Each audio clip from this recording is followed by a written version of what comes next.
Assalamualaikum warahmatullahi wabarakatuh. Waalaikumsalam warahmatullahi wabarakatuh. Alhamdulillah di hari ini kita sudah di pertemuan terakhir ya, dari pertemuan 1, kedua dan ketiga, dan ini hari ini pertemuan keempat. Di homeschooling kita belajar bareng-bareng dalam rangka tugas kuliah. Saya PLP yang kedua terhambat karena gara-gara pandemi yang harusnya di sekolah tapi membuat program homeschooling sendiri. Nah, untuk sebelum kita mulai, sebaiknya kita berdoa terlebih dahulu agar kita belajar hari ini dapat berjalan dengan baik. Nah, berdoa menurut agama dan kepercayaan masing-masing. Berdoa saya persilahkan.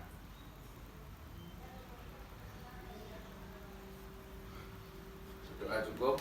Nah, untuk materi pada hari ini kita lanjutkan dari materi yang kemarin, dari materi ketenagakerjaan. Dari ada di 2 subbab untuk kita bahas, untuk terakhir yang kita selesaikan pada pertemuan hari ini. Nah, sebelum kita lanjut, kita review terlebih dahulu apa yang kita bahas di pertemuan kemarin. Pengertian dari ketenagakerjaan dan tenaga kerja, jenis-jenis ketenagakerjaan dan tenaga kerja, terus masalah-masalah ketenagakerjaan dan tenaga kerja sama upayanya. Ya, nah, terus pada pertemuan ini kita bahas tentang upah, sistem upah dan pengangguran. Nah, 2 subbab ini kita bahas dan harus kita selesaikan di hari ini. Nah, kita bahas terlebih dahulu upah.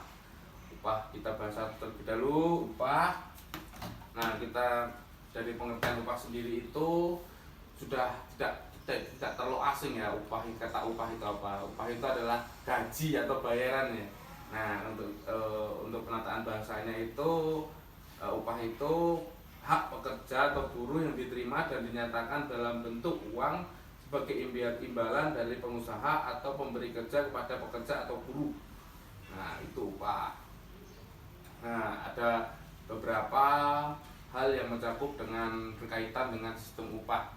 Nah, itu adalah upah buruh, terus juga upah pekerja, terus upah produktivitas tenaga kerja, terus juga upah nominal dan real. Nah, upah nominal dan real ini terbagi jadi 2. Nah, yang A itu yang pertama upah nominal, yang artinya jumlah yang diterima buruh dalam bentuk uang atau yang diterima buruh sebagai barang, balas jasa atau pekerjaan yang dilakukan.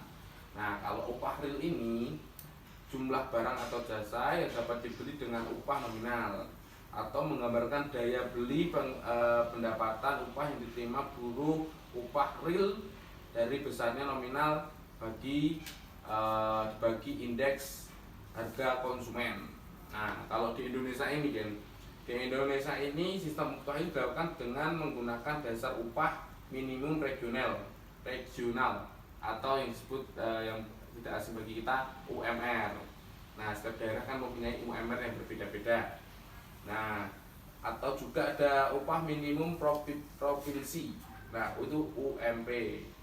Nah, artinya pengusaha harus memberikan upah tenaga kerja minimal UMR atau UMP tersebut kepada buruhnya. Jadi setiap perusahaan itu sudah dipatok gaji setiap pegawainya sesuai dari pemerintahan daerah, itu dari upah. Nah, sebelum kita lanjut ke pengangguran, dari materi upah ini ada yang ditanyakan? Cukup ya, dapat dimengerti ya. Terus kita lanjut ke pengangguran. Nah, pengangguran ini, pengertian pengangguran, kita ke pengertian pengangguran terlebih dahulu. Nah, pengangguran adalah penduduk yang tidak bekerja, nganggur, tidak bekerja tetapi sedang mencari pekerjaan atau mempersiapkan suatu usaha baru, atau penduduk tidak mencari pekerjaan karena merasa tidak mungkin mendapatkan pekerjaan, atau penduduk yang mencari pekerjaan karena sudah diterima pekerja atau mencari pekerjaan tetapi belum mulai kerja. Jadi ada beberapa macam pengangguran. Ada yang sudah mulai usaha, tapi belum baru niatan, ada yang sudah baru mencari kerja, ada yang baru keterima kerja tapi belum masuk kerja. Itu pengertian dari pengangguran. Nah, ini ada juga macam-macam pengangguran.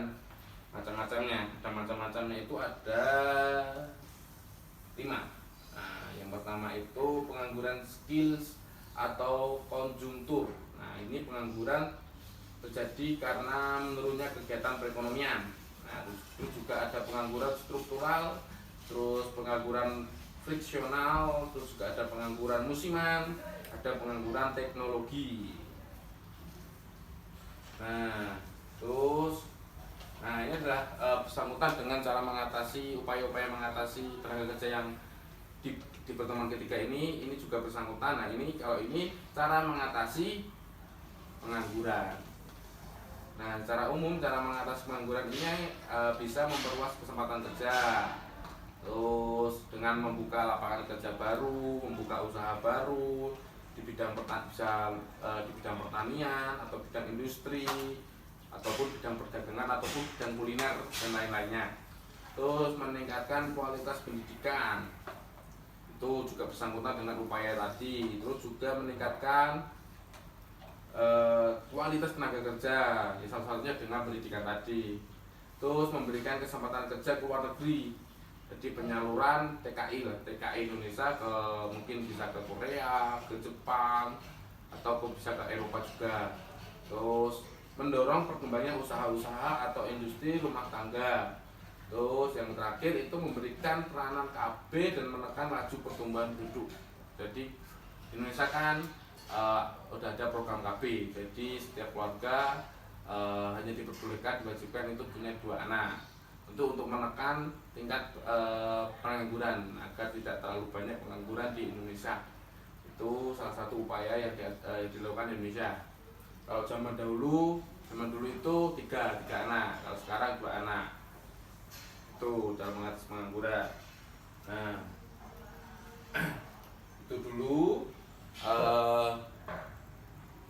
dari bahasan kita tentang pengangguran dan sistem upah. Sebelum saya kasih soal untuk satu bab ini, Genta ada pertanyaan? Cukup ya. Nah, ini kita bisa kerjakan. Nah, ini kan waktunya juga udah habis. Nah, nanti kita kerjakan, tidak tag video, nanti kerjakan bersama-sama, kita baca bersama-sama, nanti kita kerjakan, lalu kita bahas bareng-bareng setelah ini. Ini soalnya.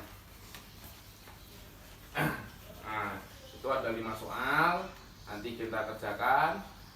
Nanti yang belum mengerti bisa ditanyakan atau kita bisa diskusi bareng-bareng. Jadi kita juga biar sama-sama paham juga. Mungkin itu dulu. Nanti soalnya bisa dikerjakan nanti aja. Jadi intinya dari pembahasan belajar kita tadi itu adalah membahas tentang sistem upah dan pengangguran. Jadi banyak upaya-upaya yang bisa dilakukan diri kita sendiri dan negara untuk mengurangi pengangguran dan meningkatkan kualitas tenaga kerja di Indonesia. Nah, itu adalah salah satu program untuk Indonesia Maju. Untuk salah satu hal yang paling terpenting itu adalah meningkatkan kualitas sumber daya manusia. Itu yang adalah hal yang perlu dilakukan kita dan pemerintahan. Ini itu dulu. Ada yang perlu disampaikan dari Genta? Cukup aja nah. Ya. Sebelumnya terima kasih dari Genta telah kita belajar bareng-bareng selama sebulan ini, dari pertemuan pertama, kedua, ketiga, keempat dan terakhir ini. Semoga ilmu yang kita belajar sama-sama ini semoga bermanfaat dan nanti bisa diterapkan di dunia nyata. Mungkin itu aja. Sebelum kita tutup, sebaiknya kita berdoa terlebih dahulu. Berdoa menurut agama dan kepercayaan masing-masing. Berdoa, saya persilahkan. Berdoa cukup. Mungkin itu aja. Apabila saya ada salah kata atau tutur kata yang kurang baik, mohon dimaafkan. Sekian, Wassalamualaikum warahmatullahi wabarakatuh.